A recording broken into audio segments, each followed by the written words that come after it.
Welcome back to NBA The Block Party, NBA Finals Edition. We are joined by the one and only King Wells. How's it going, dude? Can you hear me? Oh yeah, I can hear you, and it's going very well. Love the finals. How about you? And I mean, on my end, I can probably have to say the same thing. I've enjoyed every little bit of the final so far. We have quite a bit to talk about. I do want to make sure that we're like live here for a second. Sorry, just give me a second, guys. Just want to make sure it's working. Okay, cool. We're good. Sorry. All right, we're good. So yeah, NBA Finals, man. It's been a pretty feisty 3 games so far. This will be kind of the starting point of the show. We'll get into what we've seen, what we think, predictions at this given point, what we've kind of seen out of certain players, what we expect more of from certain players. But I want to gauge. I mean, I don't think we've even had an episode talking about a single game yet. So I don't know if you want to just talk about it collectively as a whole from what you've seen, if there's certain things in certain games that you saw. But let me just start by asking you what you think so far of the first 3 games. We obviously have game 4 tonight, which should be a lot of fun. Oh yeah. But what's your thoughts on what you've seen so far? And is there anything that changes tonight in terms of what we've seen? Is how I'll start it. Yeah. It's been a really fun series so far. That's an understatement. It just feels like we, it feels like we have the 2 best teams going at it right now. And that might not be totally true, but I think it's as true as it could be in these playoffs, and that feels really, really good, and it's really exciting basketball. For me, it feels like this is kind of a new NBA that we're kind of getting into, and this finals feels like it's cementing that a little bit. Don't really know how to explain that more, but just the way these 2 teams play and they're going at it against each other, and it's just exciting, man. It's just like firepower on both sides and haymakers on both sides. What I have enjoyed watching so far, and it is probably the thing that I enjoy watching with most NBA basketball, is I love to see how teams respond. So game 1, first of all, the Celtics responding to the Warriors, basically controlling that game, but then responding in the last quarter, the last 6 minutes, whatever it was, with just such a crazy run, basically doing to the Warriors what they've done to other teams for the last however many years. Right. So Boston coming back, love the Golden State response in game 2. And then Boston taking. I really thought Golden State was going to win game 3, to be honest, even right up until the fourth quarter. I think Steve Kerr made a mistake by going to the bench and keep taking Steph Curry off the floor at the end of the third. I think he should have kept him on there. But Boston took control of that game, basically just out hustled them. It was energy, rebounds, doing all the little things. But what I'm excited to see now is I want to see Golden State bounce back, and I think they will tonight. I feel like it's one of those series that's going to go like win, other team wins, other team wins, a ping like pong, back and forth. a ping pong battle, right? Yeah. So you mentioned something interesting. So Steve Kerr took out Steph last game in the third. Steph was dealing with foul trouble since the first quarter. I think It's he had true. 2 in the first. Does that play into his decision? But I don't think he picked up any other fouls after I that. think he did pick one up in the third. I know there was this one kind of bullshit foul, actually maybe a couple kind of BS fouls. Not that I'm complaining on the refs or anything, but for Steph to pick up those fouls is kind of lame, in such a big game. Yeah. But to answer your question, there's no doubt that plays into Steve Kerr's decision, and he's the one getting paid millions of dollars being a coach, not me. So I'm not going to second guess him too much, but I do think they should have kind of went for the jugular there when they took the lead late in the third. I think they should have just ran with it because Boston handled that pretty well and responded just about as good as you can imagine. Do you think that? I mean, to say Draymond Green had a lackluster game is kind of undermining it. But what does Draymond need to do tonight for the Warriors to be more effective? Because I didn't necessarily see him starting off poorly, but I just didn't see much as the game went on. I think the numbers kind of speak for itself. But does Draymond need to be looking to score more? Does he need to just be staying aggressive on defense and running the playmaking kind of four spot? Like, what does Draymond need to do tonight for the Warriors to be successful? Well, I mean, that's kind of a funny question because honestly, it's the Warriors as a team that have to be tougher. They have to be much tougher because Boston, quite honestly, last game, uh, they out hustled them, and it's not the only reason they won, but it's a big reason that they won. Look at the offensive rebound totals.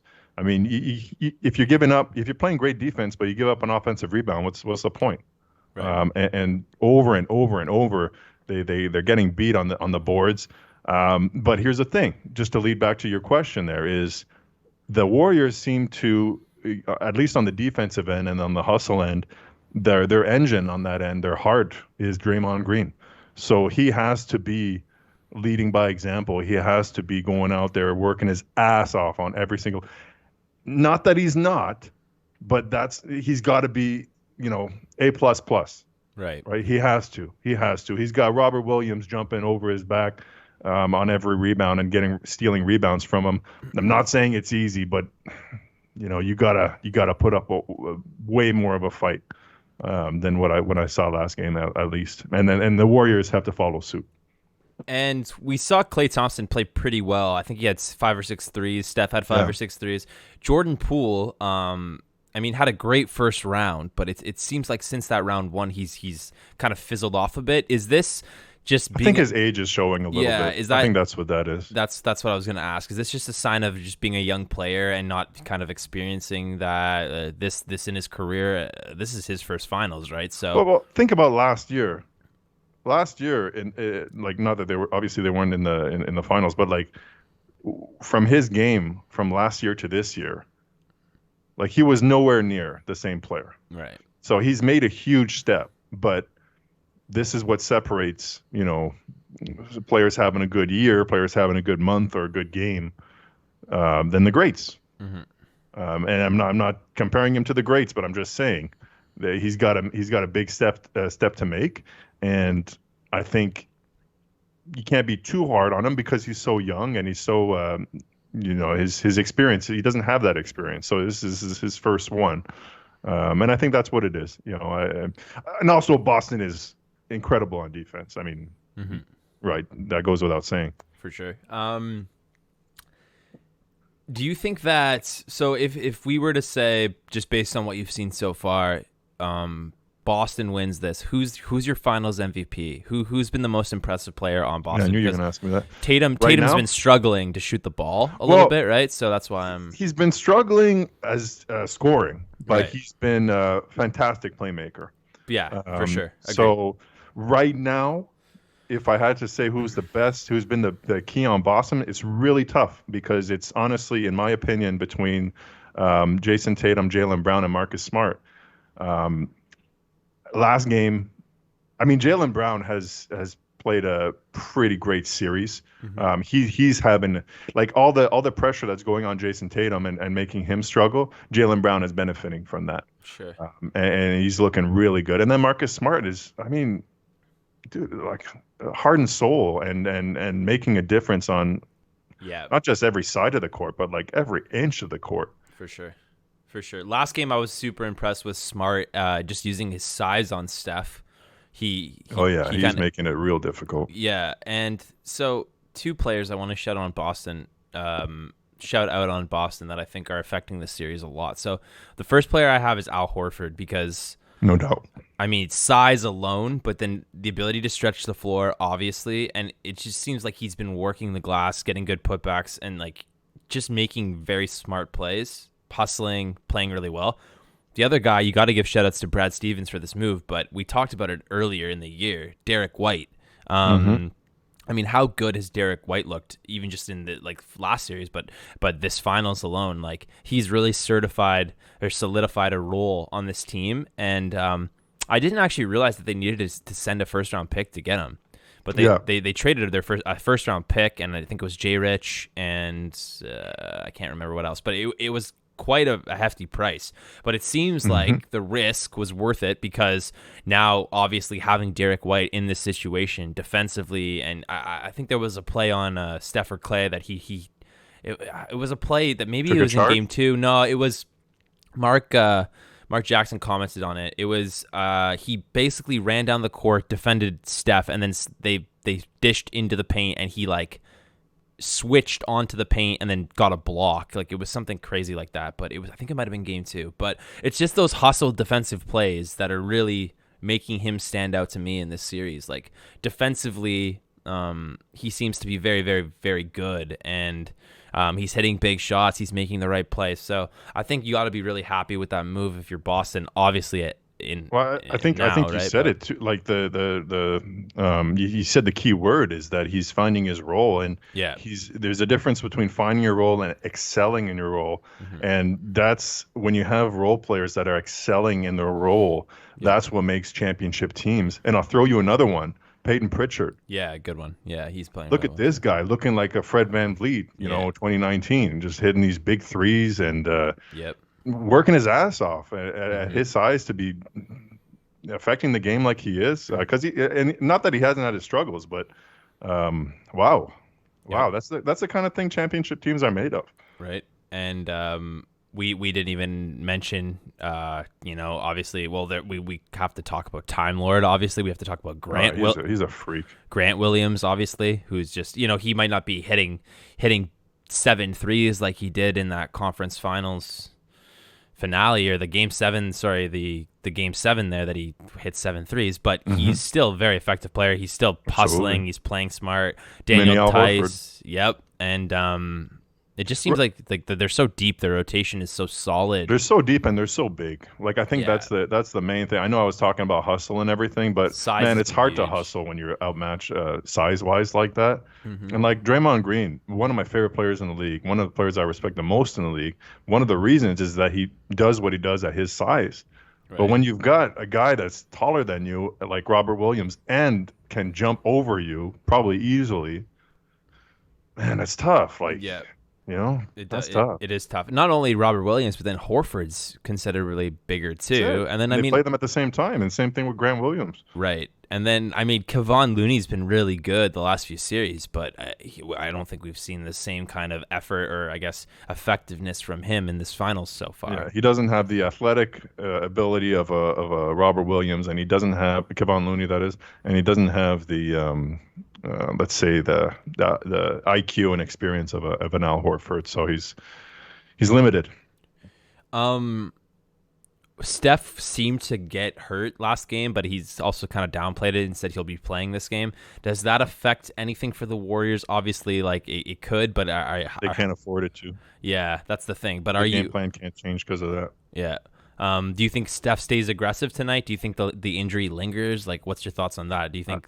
I don't know what happens, but I know that he has to be aggressive. He has to be pedal to the metal aggressive, like to the point where I think this could be a very, very nice platform. Before the finals even started, before it was even set, you asked me if Steph getting a finals MVP would affect his legacy or whatever. And at the time, I was thinking like, I don't know, because to me, he's reached it, and his legacy's established already. well, that's what I feel. But more and more right now, I'm looking at this it's setting the stage for him to put a nail in the coffin of the doubters, right? Like, right. And take control, man. Just say is this crazy to say, but if he wins this Finals MVP, could he slowly at some point start to enter the GOAT conversation? It's crazy to say, but I don't know, not for me personally, but what he might enter for me. Well, no, just to answer your question, the GOAT, not the GOAT for me, but what I would put him on is like the Mount Rushmore. You know what I mean? But I think I see those Mount Rushmore conversations a little different than people do. Yeah, I mean, everyone's entitled to their own opinion on why and reasonings why someone would make a Mount Rushmore, so to speak. But here's my thing: is there ever does Steph Curry's game allow him to enter the GOAT conversation, or is it defensively just never going to happen for you? Like, is it? Yeah. Is that what it is? Like defensively, he'll just never be able to reach that threshold. But what if you win 7-8 titles? Then are we changing that a bit? Like our thought on that? You know what I mean? Maybe I changed my thought a little bit, but probably not, because I don't think he wins 7 or 8 other titles being the best player on the team. Fair. You know what I mean? Like for me, the GOAT is, um, it's got to be, you got to associate the GOAT with domination. And while Steph can look dominant at times and has looked dominant at times, he hasn't looked dominant in the finals ever. Mhm. And he's looked dominant in the regular season. And that's not nothing. I'm not trying to take it away from him. But if I could have a prime Michael Jordan or a prime LeBron James, it's no question Yeah. whether it's going to be between those two guys.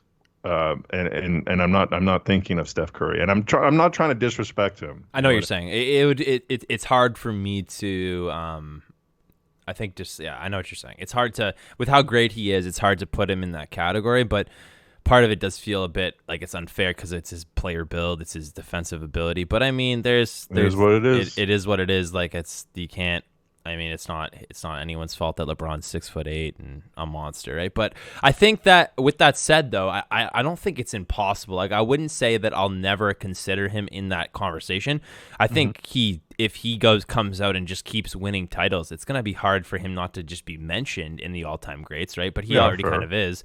Like to your point, he's already probably on some people's Mount Rushmores. I think for me personally, when I just think of if I'm trying to start a team and I'm just thinking of a guard or like a point guard that I would want, like, I mean, you can obviously wiggle the rules around and say you'll play LeBron at point guard, but if we're just talking like a actual point guard, I mean, you could obviously find defensive exceptions, like you could get a Gary Payton or maybe like an Isaiah Thomas, right? Or a Magic Johnson, but I would still, I think, have Magic over him. Over Steph. So that's the one a lot of people are talking about. It's not super, like he's not running away with it in my book. Um, Steph to me is the greatest shooter of all time, and that's got to mean something. For sure. You know, because that's over everybody that's ever played at any position ever. And I don't even know if it's necessarily close. That's what's kind of crazy. Exactly. About it, right? Exactly. So to me, like just that, it brings him. I'm not gonna I don't want to bring him into the GOAT conversation just because of how. Maybe it's the way I look at the GOAT conversation, but he's. Maybe we need to have something else for him because I realize it sounds like I'm selling him short, and it's really not what I want to do. Mm-hmm. Well, I mean, the thing with Steph that's so incredible to me, and the reason I'd put him in maybe even just the conversation, because this hear me out. This is kind of my thinking behind it. So yes, Steph Curry is the greatest shooter of all time, and it's not even close. I think a lot of people would agree with that. But let's start breaking down elements of Steph's game besides the shooting. Because if you took away Steph's shooting, I would find it really hard to believe that, okay, yes, he's not going to be an incredible basketball player. We're not talking about him in the same regard. But Steph Curry has an unbelievable sense of the game in terms of making the right pass. He can get to the lane. He can get inside and finish around the rim almost as good as any point guard in the league. Probably better than most. I mean, you're going to have exceptions, guys like Kyrie and stuff. But Steph's on that level of pulling off some of the most ridiculous floaters. He's just the way he uses the rim to protect himself, the way he can kind of just put the ball in the net close and avoiding like big crazy defenders. Like he's very skilled in that regard. His handle is one of the best we've ever seen. Like clutch wise, I mean, yeah, NBA finals, but he's hit big shots before. He's super consistent.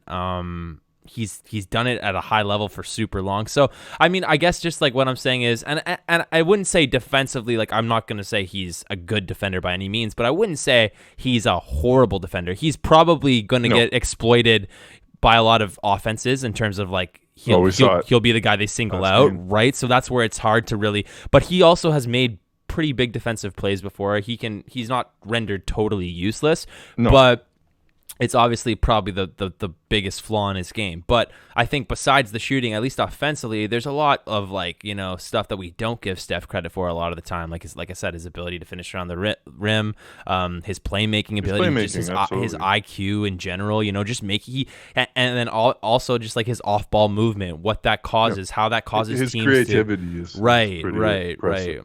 His I think another thing that people don't really give him a lot of credit for too is like to move around the court at that speed and like this conditioning. Like he's been in this shape for years, and it's not like we're really seeing him like slow down. Like, it looks like he's still in prime physical condition, and he can, like, it's hard to go out there and just zip around the court like that, especially when you don't have the ball. It's like very hard, and it's hard to stay motivated to move like that. But Steph, it's just like part of his game. It's just who he is. It's in his DNA. For sure. So I think there's a lot of things that we don't give Steph a lot of credit for, but then there's also probably a lot of people that will, overhype Steph for some things, but it's hard to really say that about Steph in general. But yeah, I mean, I think we got to give him the credit. And I think, like you said, this is as much as his legacy's already established, I think that winning this, no doubt in my mind, would 100% help his legacy. I mean, there's no doubt about it. Well, it wouldn't hurt it. Right. Finals MVP never hurts. Would you say, in terms of what you've seen from the Warriors so far, Steph would be the Finals MVP? I think he would probably be mine. Won, yeah, there's no question. Yeah. But can I say one thing though? Yeah. Do you think? All right, how am I going to phrase this? Do you think that him winning the Finals and getting the Finals MVP affects his legacy more than him losing and not getting? Like, does that affect him more if he loses to the Celtics?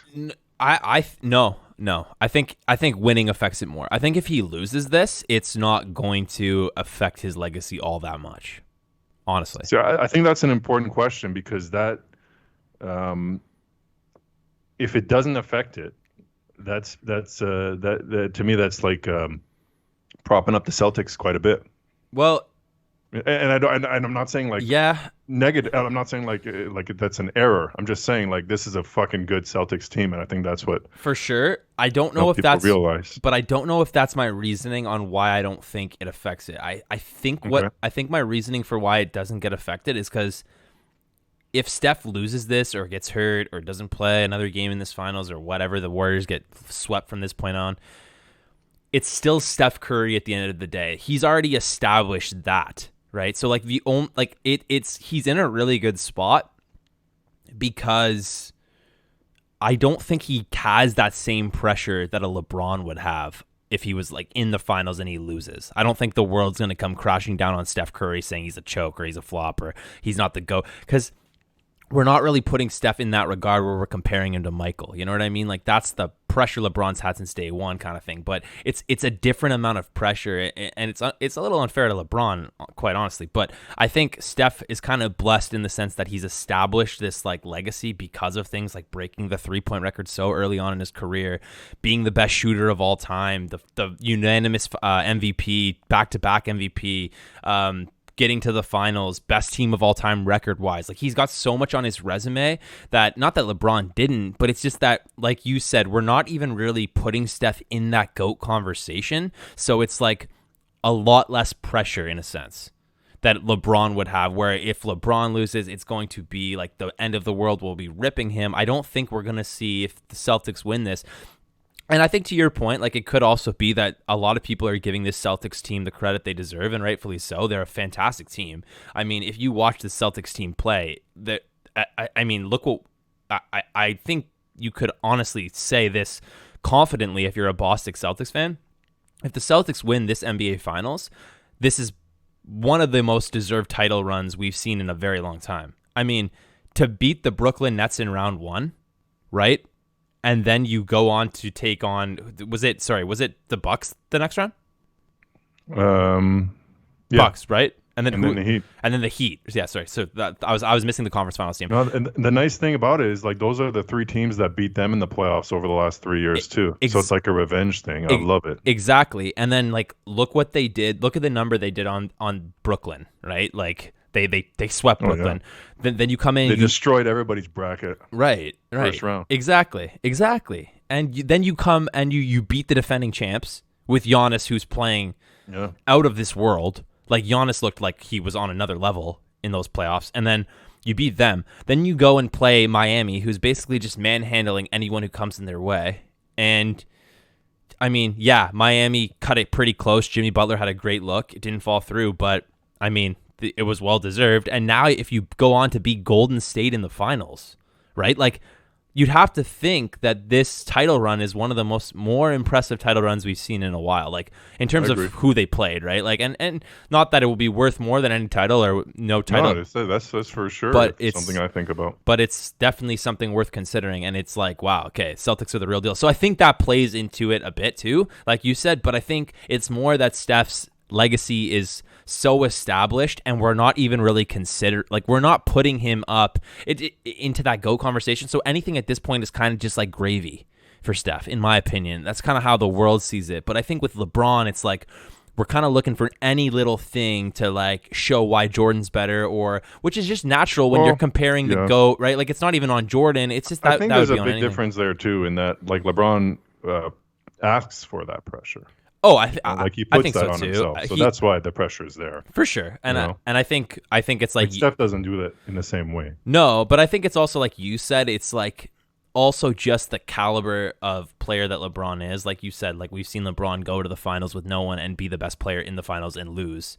But we've never seen that. We haven't seen that same kind of dominance from Steph in the finals, at least, right? So, here's my other thing with this. It's like,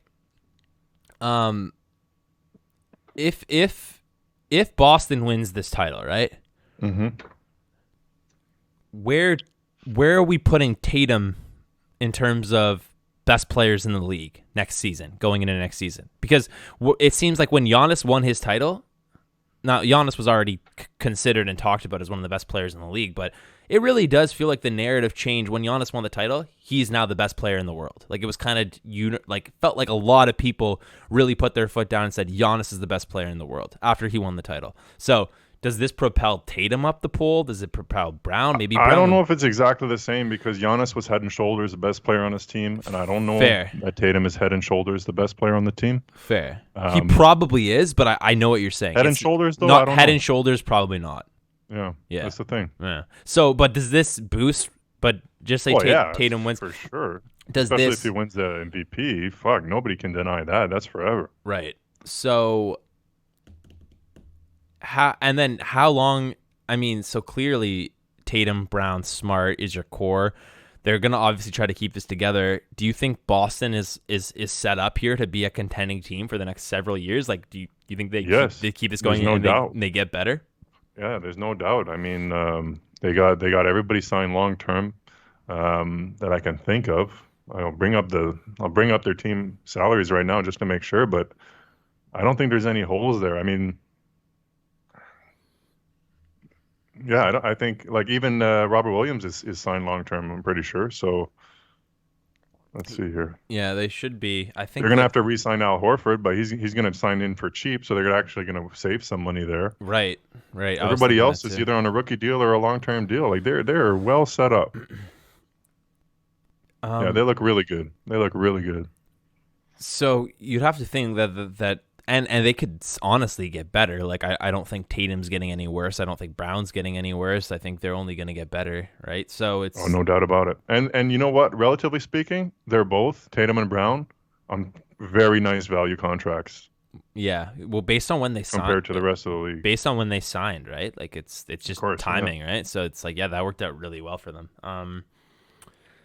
Okay, so what's your prediction tonight? You think Golden State takes tonight? That's kind of what I'm thinking too. But I know. A lot of it is because they have to. This obviously goes without saying, but if they don't win tonight, I think it's over. Sure. I don't think it goes to 7, but I think if the way the series is going right now, I feel like it's going to go to 7, and I'm not going to change and say the Celtics because I picked the Warriors before, but I feel like it could go either way right now, but I would say it goes to 7. So yeah, I'm going to say the Warriors win tonight.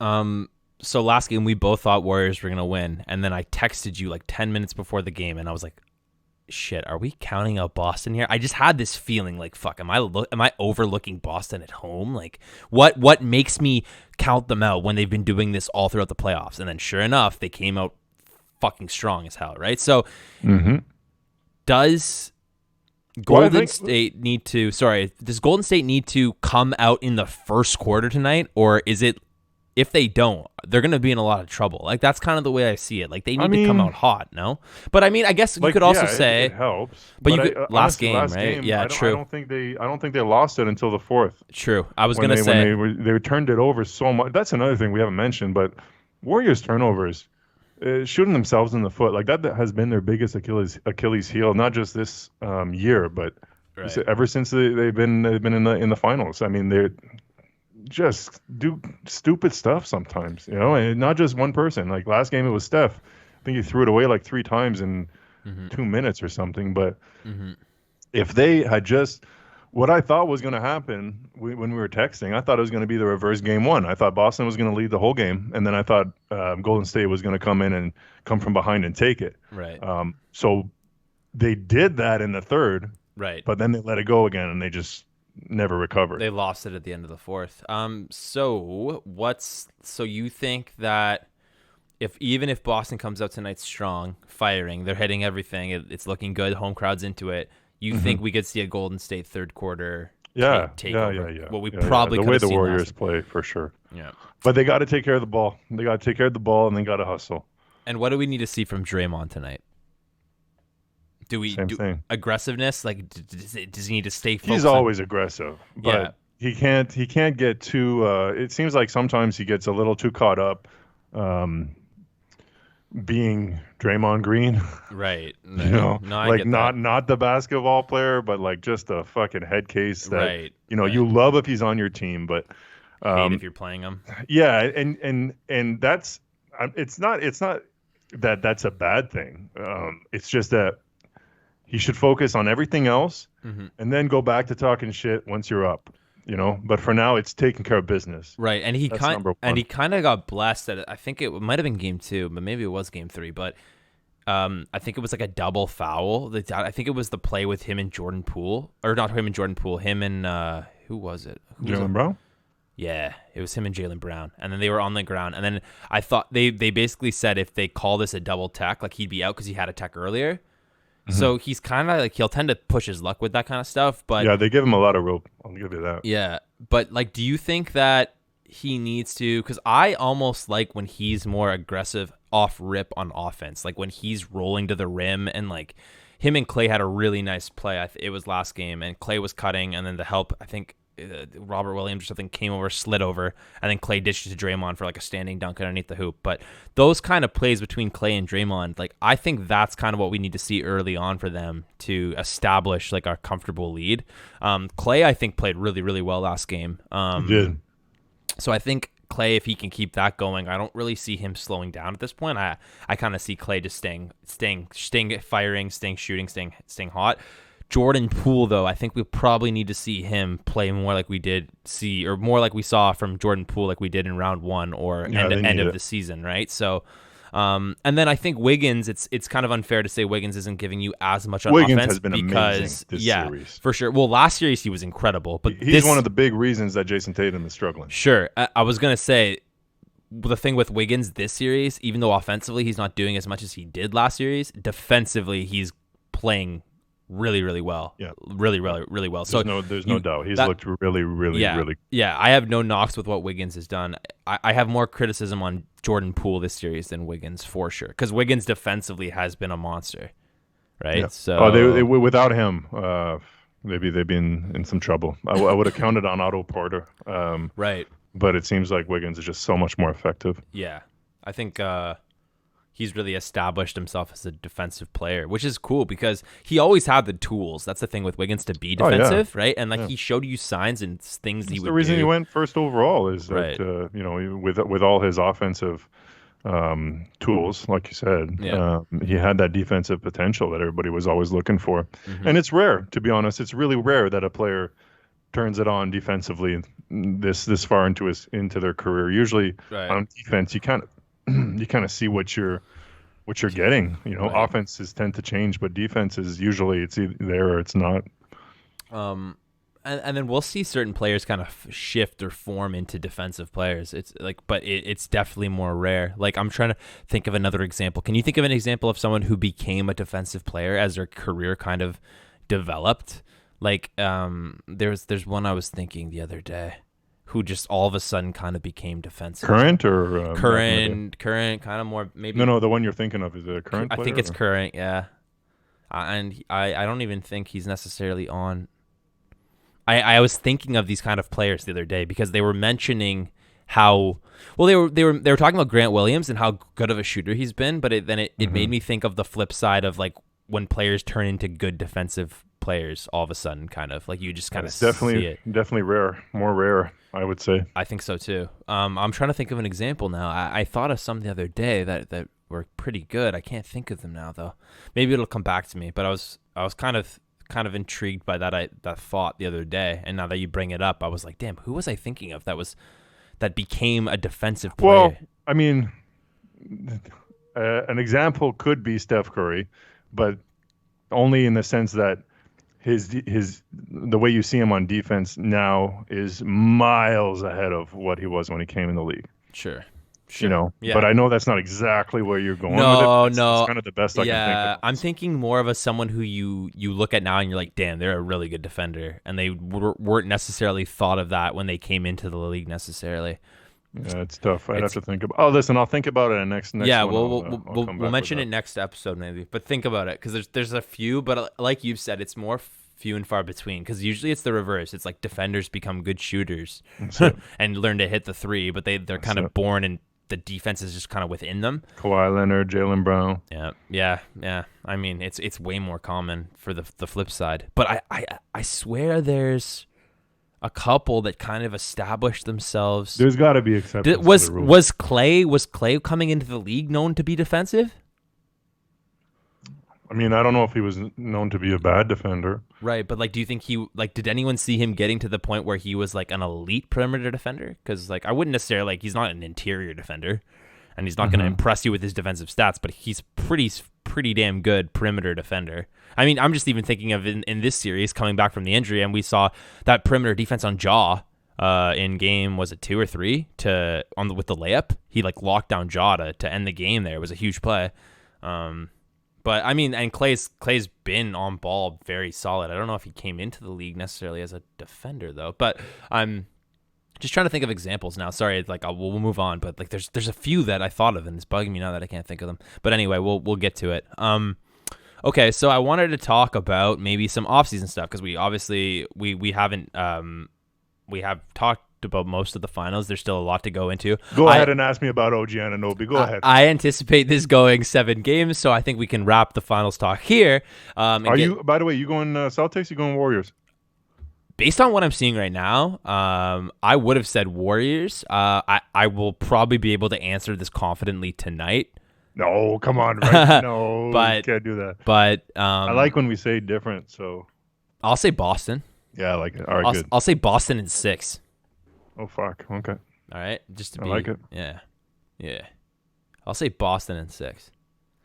Right on. But let's get into some talk about potential offseason stuff. We can go all over the board here because there's been a little bit on my Lakers to talk about. There's a little bit on the side of the Raptors. We can start with your Lakers. Sure.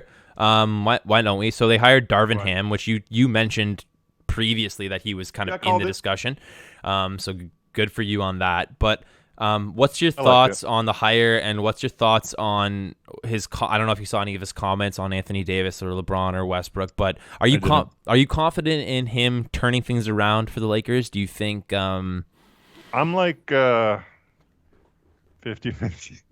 I mean, I think I like the hire. Don't get me wrong. I like the hire. I think if it's him or Terry Stotts or whatever, insert coach that has been here before his name.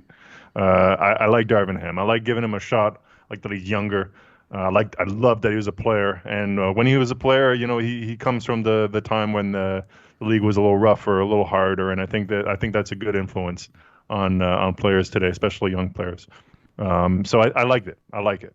The one thing I'll say is that Quinn Snyder stepped down. And you remember like 2 months ago, we were laughing at or at least I was laughing at the reports that the Lakers wanted Quinn Snyder. And it's like, okay, well, so does half the league, but it's not going to happen. But now they signed a new coach, and a week later, Quinn Snyder is available. So I know. I I don't saw know that. if I like Darvin Ham more than Quinn Snyder, but I do like the hire. I think that was the right choice. I with what they had available, Hmm. I like it. And then I'm excited. I'm excited for the Seems to see how it pans out. seems like they're trying to kind of follow in the same footsteps of like the Emeka Doka kind of like get a younger coach that seems rough around the edges, built to handle all the bullshit, can relate to the players, talk to the players like on the same kind of level. So I don't know. They're clearly trying to go for. And didn't Adoka come from Popovich camp? And Doka did, yeah. And where was Darvin? Was he He was in Milwaukee. under Budenhauser, right? Budenholzer. Yep. Budenholzer, sorry, and then but Budenholzer was under Popovich as well, though, right? So like it all, Yeah, Bud was, yeah, way sorry, back. Bud was, yeah. So it all stems from the Popovich tree, right? More or less. Now, Yeah, I think when he was a player, he played in Detroit. Darvin Ham, Yeah, yeah, I saw some like I photos. remember him playing the Raptors way back Yeah, when. yeah, and I saw photos of him guarding LeBron and stuff, which is kind of funny. I think Yeah, it makes sense. Like LeBron, late 2000s. yeah, LeBron was like posting it or something. But anyway, there was one little thing I want to talk about the Lakers. It was LeBron's comments. I don't know if you saw it about a possible team in Vegas and him owning that one day. So Yeah, go for it. More power to him. Go for it. yeah, Love it. you think that'd be cool? LeBron having the Vegas team. I think Why that not? seems pretty fitting, right? Yeah. Like, and he just hit $1 billion. I think was kind of the news story. In So fact, I'll raise it. I'll say what he should do is get the team. I don't think there's any chance of it, but get the team expanded before his son comes in the league, and then they can win the expansion draft lottery because the NBA is rigged, and then he can get his son, and draft his son. and then play for the team, be the owner, the Jackie coach, Moon. the player, and have his son on the team. Just fucking everything, everything. It'd be pretty wild, huh? Yeah, that's what I want to see now. Um, Raise the stakes. I think it'd be cool to see him own a team in Vegas, and I think it'd be cool to see LeBron as an owner. I think like he Yeah, I mean, definitely wants to be an owner. I think that's his yeah, goal at good this for him. point. He should. Yeah, I I like think it. he's. I like I it. think he. I think I'd rather a team in Seattle first before Vegas, but Fair. as far as LeBron owning a team, yeah, I love it. Okay, let's move on to the Lakers. I think we got it's kind of a wait and see approach. They're pretty established. Obviously, they're going to probably be rehauling a lot of their roster, get a lot more shooters. I would assume is the plan. But we'll have to see. Kind of, I'm sure they'll have a couple sneaky signings, but you got to kind of just anticipate. Hopefully, good health for Anthony Davis. Hopefully, Yeah, that's the key. Westbrook can kind of find a little bit of a better role, feel a little bit more comfortable under Darvin Ham. There was clearly some I got a animosity. feeling they're going to find a home for him. I can totally see them starting the season with Westbrook, but I can also see them making a move. I don't think maybe it's as impossible um, as it seems. I think they can find a home for him. What do you think of? Let's move on to the Raptors because we have to talk about this. What's your thoughts on the OG Anunoby talks, rumors, speculation? Obviously, there was a Gobert rumor that I agree with you. Like I looked at it on the Trade Builder, and Yeah. it doesn't work at all. Doesn't work. Yeah. I don't even know why that's being talked about because the contracts are people are way dumb. off. But I mean, the only possibility would be, I think, like you said, including Van Vliet, and then I'm like, OG and Van Vliet for Gobert, hell no. So Yeah, or Trent. or Trent, yeah. So I don't, like strictly yeah. cap wise. I don't know if this is even something that now is there speculation that OG's not happy with his role? Is that what's going It's all on bullshit. here? I mean, I don't know for sure, but to me, that sounds like bullshit. It sounds like something that a team like Utah or a team like Portland would put out there Mm-hmm. so that it makes so they can kind of set what they would be trading a guy like Rudy Gobert for. You know what I mean? And I think that article kind of started a fire because now I'm seeing like Miami's interested. Who did I see the other day? Like there's a bunch. There's a bunch. Obviously, everybody's interested in OG Anunoby. I don't think he's going anywhere because why the hell would we give that up? What are you getting back for OG? Well, that's kind of what's exciting the me about it, though. Is I'll say, you know what, I do kind of like is, um, I trust Masai in whatever he does, and I know that if he was to trade OG Anunoby, which I doubt, but if he was to, I would be excited to see the what we get back, because I know that he would not trade OG Anunoby without asking for the world. Right. You know, Because so that's the only reason I kind of like it. It's kind of raising his value and everything. So sure, why not? OG is the kind of player that you trade and he has an all-star season and he's in the all-star game the next year. That's just the kind of player to me. If you trade an OG, like that's what would happen. Like I just know a team would be getting him, and he just seems like he's that kind of player who would take the next step, especially with that determination under his belt. But I'm with you. Like, what are you getting back? What makes sense now? If you can, is it smart to do a win now move if you're the Raptors? Is it smart to? Well, tell me what the move is. Well, I mean, if you're getting a guy like Bradley Beal or something? No. Not doing that? No. What if you're getting a piece like, let me think. Okay, you know what? I'm gonna go back and to answer your question, a win now move. No, I don't see it with OG. I don't see how it makes sense.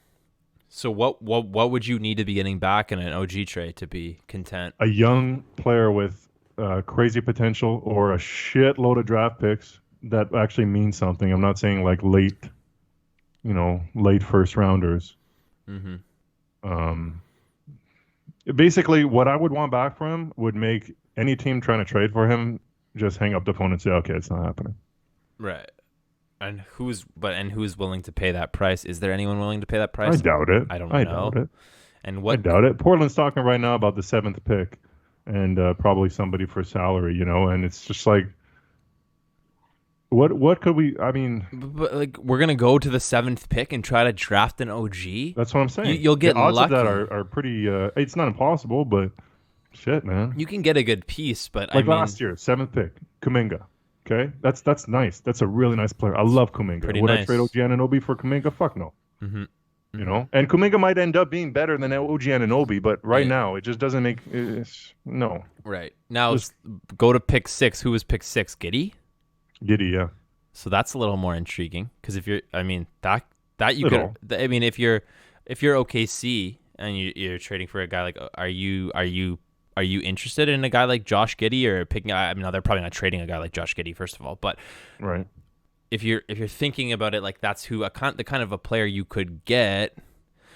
From what I heard though, this top 15 is pretty established, and then outside of that, it's kind of a crapshoot. So, I mean, I think if you can land in the top 15, sure, but sure, I'm picking up the phone, but are you guaranteed to even get anything close to OG? And then it's like, is OG still young? He's on a great contract, and he's on a great deal. So is it even worth taking that risk? I don't know. But it's worth obviously talking about because it's been coming up. It's no been one's popping untradeable. Out. And you got to think that they'd be more willing to move on from a piece like OG with a piece like Scotty in the mix now, right? So that's but I would also, honestly, my opinion is I would rather trade Pascal Siakam than OG. We can get into that, but I don't think we have to. I'm just trying to say it's easier for me to imagine a world where we're trading Pascal Siakam for something incredible than letting go of OG. Right, and not getting the proper value back. Yeah, like Siakam's 28, or 27, 28, 29, but OG's still 24, 25. I'm not ready for that yet. He's on a great contract. And you'd probably get more for Siakam just based on what the league thinks, but I mean, I don't know if trading OG right now makes a whole lot of sense. I'm kind of with you there. Is there anything that you've thought of though that could make it worthwhile? Like, is there anything that you can see them doing that you're like, okay, I'm cool with this, or there's a piece that I would be cool with them targeting and using OG as kind of the main asset? I haven't thought of anybody that I'd want to do this with, but I'll tell you, so you can understand my thinking. I would be looking at getting a player like a Jaylen Brown. Okay. But the thing is, that's like another OG. That's and an basically that, right? It's like swapping a swap for a swap. So it just goes to show that it's like trading our Jaylen Brown. Yeah, exactly. And then it's like, well, yeah, what are you looking for when you trade OG? Well, I'm looking for a player exactly like OG. Okay. Yeah, that's it. Okay, that's it. So then why are you doing it? Yeah, exactly. Well, actually, no, you know what? There is one. I wouldn't do this, all right? But this one, what's the expression? Tickles my fancy or whatever it is. Yeah. Piques my interest. I think I fucked that one up, but Tickles my pickle. yeah.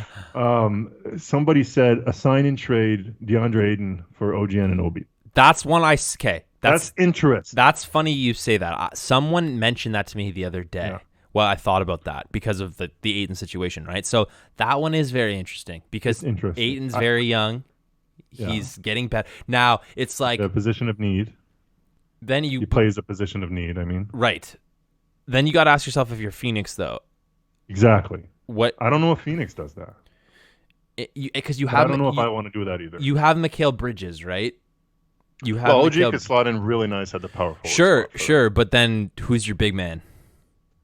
Right. Who's your big man? And then that's a JaVale McGee. I think they could run with JaVale, but that's just me. Are you doing that? They also have Saric still, eh? True. I think he's injured.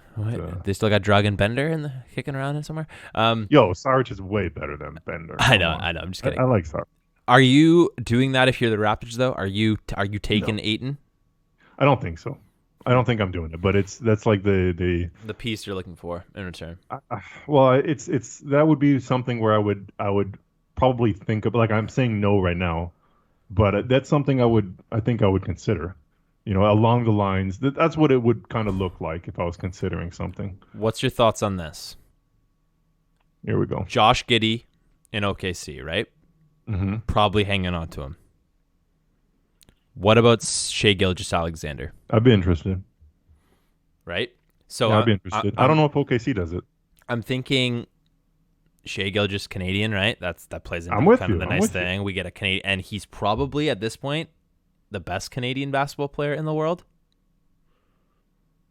I don't know. I think Jamal Murray and Andrew Wiggins. Okay, so I'd probably say Wiggins is. I mean, we haven't seen much from Murray. We don't know what Murray is going to look like after the injury, and I think before the injury, Murray's in the conversation. But I think Wiggins right now is the one you'd probably have to say neck and neck, right? If you're making that move, right? How much are you willing to give up with OG to get that done? Because I think you'd probably need to include a piece with OG to get SGA. Just my thoughts of how probably the league values both. I mean, I guess although in my opinion, it's pretty. Trent Jr. in that case, pretty neck to neck. Yeah, are you doing that if you're losing Trent though? I don't know if I'm doing it. That seems like a lot. That seems like a lot. It does. But I'm sure that's what OKC be looking at too. And how do you feel about a guy like SGA coming to the Raptors? Doesn't that kind of seem like the perfect fit? Yeah, I love that. He's got size. He's defensive. I love it. Him and Scotty. I love it. I'm with you. So like that's something I thought about. And then on OKC's end, they got Giddey. They got a couple young guards too. Like is it Theo Maledon? Who else do they have? Yeah, I like Maledon. I think. Yeah, Maledon. I like him. They still gotta develop Poku more, and they play Poku at the and I think they're gonna get Chet, bro. I'm feeling they're gonna get Chet. I mean, if they get Chet, so wait, where is OKC? I keep forgetting. They're second. Okay, they're second. So it's either Chet or Jabari Smith, and both look pretty freaking good. Likely, yeah. I've been watching. I was looking at Jabari Smith footage last night, and I'm like really impressed with his release. You can't go wrong, bro. Yeah, you can't. You remember when I was saying you asked me last time what the Mavericks need? That's what they need. Like a Jabari Smith. Yeah, that's what they need. It'd be such a perfect fit with Luka. Yeah. So yeah, does that play into, like, maybe they get Chet, or they'll get either Chet or Smith. It's gonna be one of those two. Looks like it, yeah. I think Paulo is like Chet is like made for OKC. It's just doesn't they're gonna change their name to the OKC Chets, right? Like, doesn't he just him and Poku beside each other? Just seems so gross. Seems perfect. Who would you take in that number one spot? Would you take Chet or Smith? Because I would safely assume that Paolo is probably the third pick. I think I go for the home run and go for Chet, but that's a tough one, man. It is tough, right? Because they're both. The reason it's tough, it's like they're both kind of similar in a sense. It's like one is just more. I think one is just you're not quite sure what you're gonna get out of one. Right. Being Chet. Right. It's a little more hard to not imagine, but hard to put your finger on where he's gonna be, because he could go one of two ways. Like it's There's also more of an extreme with Chet, I think. Right. But Chet could be the guy you look at and go, holy. Like, well, he could be, I don't know, Kristaps, but true, more durable and more mobile. I don't know, but better IQ. Jesus, that would work. So yeah, it's probably between Chet or Smith to do first Probably. pick. I really am warming up to Who's Jabari. no one again? Is it Magic? I forget. Magic, yeah. Fucking Magic. I don't know Yo, if I they'll want take Jonathan Chet. Isaac, man. I want to kick the tires on that one. Well, if they take a Smith or a Chet, like they're gonna run into some rotation issues with Carter or Bamba or Isaac or something's gonna if happen. I'm kicking the tires on Jonathan Isaac, and then I'm signing Mo Bamba while they're not looking. That's gonna be an interesting to see what happens with Bamba this offseason. There's gonna be some interesting moves. Yeah, there are. I'm a little disappointed Detroit got fleeced in the draft. Like I wanted to see Detroit get a really solid pick and pair somebody with Cade because I think they could still find somebody at 5. I think so too. Is it 5? I thought they were 8 or something. I thought they slid. No, I think they're 5. Okay, that's not as bad as I thought then. So yeah. So do you think you'd go Chet over Smith? Fuck. I think so, man. I think so. I mean, it's like my head's telling me go with Smith, but my heart's saying go with Chet, man. Yeah. So I don't know. It's a tough call, and the Magic are probably gonna fuck it up. So I don't know. We'll see. Well, I hope they don't. I mean, they. Do you think? I wouldn't mind being the second pick in this draft. Yeah, me either. Because I think if whoever falls to you in that second spot, you're kind of you don't have any of the pressure. Yeah, you're like, okay, we got Smith here, we got Chet here. Wow. That's it. And then Paolo's a sneaky little third option. He's gonna be good. I think so too. I think the one thing that separates the first 2 picks is just their shooting. Both can just hit, like both can stretch the floor like really well. So I think that separates them into kind of a league of their own.